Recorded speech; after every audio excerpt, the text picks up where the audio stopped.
అభ్యసింప చేస్తే వాడు ఎలాంటి విషయాలు నేర్చుకుంటాడో మీకు తెలుసా? ఆమె ఎలాంటి విషయాలు నేర్చుకుంటుందో మీకు తెలుసా? ఎలా మారిపోతారో మీకు తెలుసా? ఎలా మారిపోతారంటే తిమోతికి రాసినటువంటి మొదటి పత్రిక మనం చూద్దామండి.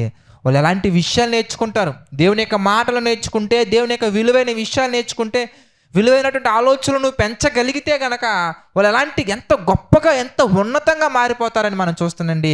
తిమోతికి రాసినటువంటి మొదటి పత్రిక మనం చూస్తే 5వ అధ్యాయం మనం చూద్దాం ప్రియులారా. తిమోతికి రాసినటువంటి మొదటి పత్రిక 5వ అధ్యాయం మనం చూస్తే మొదటి వచనం మనం చూద్దాం. వృద్ధుని గద్దింపక తండ్రిగా భావించి అతన్ని హెచ్చరించుము. సచ్ ఎ గ్రేట్ లవ్ అండి. వృద్ధులని గద్దింపగా. ఇంట్లో ఉన్నటువంటి తాతని ఏమని పిలుస్తారండి? ఒరే ముసలోడు ఇలా రారా, అంతే కదండి పిలిచేది. ఒరే ముసలోడా, మీ నాన్నకి జన్మనిచ్చినటువంటి తండ్రి, నీ కుటుంబం ఇలా నిలబడిందంటే మీ తాత ఏమీ చేయలేదా? మీ అమ్మగారిని ఎంత చక్కగా ఉంచారంటే మీ తాత పెంచిన పెంపకం. నువ్వు రావడానికి కారణం మీ తాత.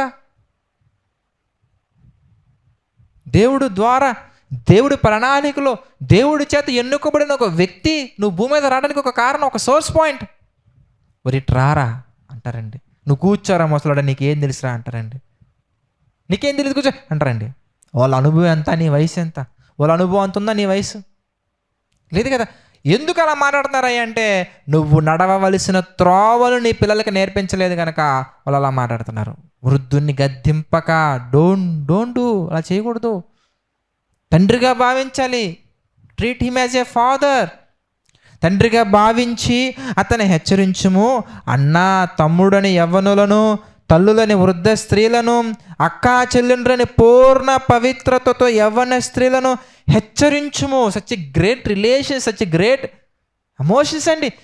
అసలు పాపానికి ఎంత దూరంగా ఉన్నాయి చూడండి ఈ మాటలు అనేవి. మాటలలో కూడా, హెచ్చరించే విధానంలో కూడా, ట్రీట్ చేసే విధానంలో కూడా, భావించే విధానంలో కూడా పూర్ణ పవిత్రతతోటి అక్క చెల్లి అని భావించాలి. అన్న తమ్ముడని విధేయులుగా ఉండాలి.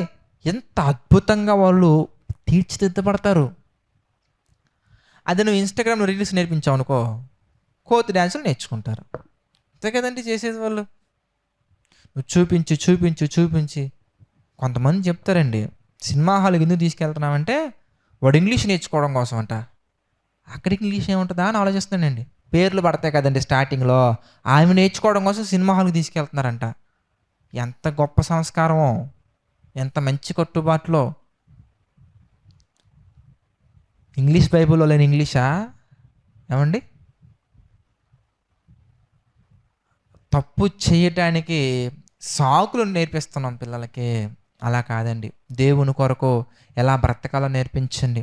అప్పుడు వాడు ఏం నేర్చుకుంటాడో తెలుసా? తల్లిదండ్రులను అనాథాశ్రమంలో వదిలేయటం కాదు వాడు నేర్చుకునేది. ఎఫెసీయులకు రాసినటువంటి పత్రిక చూద్దాం. ఎఫెసీ పత్రిక 6వ అధ్యాయం మనం చూద్దామండి. 6వ అధ్యాయం మనం చూస్తే 1వ వచనం మనం చూద్దామండి. పిల్లలారా, ఎంత చక్కగా చెప్తున్నాడండి దేవుడు. పిల్లలారా, మీ ప్రభువునందు మీ తల్లిదండ్రులకు విధేయులయుండుడి, ఇది ధర్మమే. తర్వాత నీకు మేలు కలుగునట్లు నీ తండ్రిని తల్లిని సన్మానింపము. నీకు మేలు కలుగునట్లు తండ్రిని తల్లిని సన్మానింపము. అప్పుడు నీవు భూమి మీద దీర్ఘాయుష్మంతుడు వగుదవు. ఇది వాగ్దానముతో కూడిన ఆజ్ఞలలో మొదటిది. పిల్లలకి ఫస్ట్ నేర్పిస్తున్నారు తెలుసా? తండ్రికి లోబడాలి, తల్లికి లోబడాలి, తల్లిదండ్రులను ఎంత చక్కగా నేర్పిస్తున్నారండి. మనం ఇవి నేర్పించకపోవటం వల్ల, స్వనీతి స్థాపించటం వల్ల వాళ్ళు పెద్దగా స్వనీతిని స్థాపిస్తున్నారు. నీవంటే భయం, నువ్వంటే ఇష్టం, నువ్వంటే ప్రేమ నువ్వు నేర్పించటం వల్ల వాళ్ళు నీకంటే గొప్ప ప్రేమ కనబడితే, నీకంటే ఎక్కువ భయపెట్టేది కనబడితే, నీకంటే ఎక్కువ ఆదరించేది కనబడితే అక్కడికి వెళ్ళిపోతారు. దేవుణ్ణి మించినటువంటి భయం ఇంకొకటి లేదు, దేవుని మించినటువంటి ప్రేమ మరొకటి లేదు, దేవుడిచ్చే ఆదరణ మించినటువంటి ఆదరణ ఇంకొకటి లేదు కనుక దేవుడు పెట్టినటువంటి బార్డర్ నుంచి వారు పక్కకి వెళ్ళే ఛాన్సెసే ఉండవు. ఎప్పుడు నడవవలసిన త్రోవలో నువ్వు నడిపించినప్పుడు, పెంచవలసినటువంటి మార్గములో నీవు పెంచినప్పుడు, తీర్చిదిద్దవలసినటువంటి ఆలోచనల్లో నీవు తీర్చిదిద్దినప్పుడు. అలా కాకపోతే ప్రియులారా, వాళ్ళు దెబ్బతినే అవకాశాలు చాలా ఉంటాయండి. వాళ్ళు దెబ్బతిన్నాక మనం బాధపడటం తప్ప చేసేది ఏమీ లేదు. అందుకే ఇప్పటికైనా కానీ మేలుకొని మీ పిల్లలను దేవుని యొక్క సన్నిధిలో, దేవుని యొక్క ఆలోచనల్లో, దేవుని యొక్క చిత్త ప్రకారంగా పెంచవలసిందిగా ప్రభువు పేట మనం చేసుకొనిచున్నాను. ఇంతటితో నా ఈ మాటలు ముగిస్తున్నాను. తదుపరి సెషన్స్ని సిస్టర్స్ నడిపించవలసిందిగా ప్రభువు పేట మనం చేసుకొనిచున్నాను.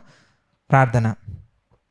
సకల ఆశీర్వాదములకు కారణభూతులైనటువంటి మా ప్రియమైన పరలోకపు తండ్రి, పరిశుద్ధ మహోన్నతుడ, అనేకమైన విషయాలు తండ్రి మాకు నేర్పించి మీ చిత్త ప్రకారం నడిపిస్తున్న కృతజ్ఞతాస్తుతులు చెల్లించుకున్నాం తండ్రి. ప్రభువా, ఆర్థిక, ఆరోగ్య, మానసిక సమస్యల్లో బాధపడుతున్న ప్రతి ఒక్కరిని మీరు జ్ఞాపకం చేసుకుని తండ్రి, ప్రతి ఒక్కరికి మీ కృప తోడుగా ఉంచి నడిపించండి, సహాయం చేయండి. మీ ప్రేమలో ఆదరించండి తండ్రి. మీ యొక్క చిత్త ప్రకారంగా తండ్రి బలపడుతూ ముందుకు సాగే ధన్యతను అందించండి తండ్రి.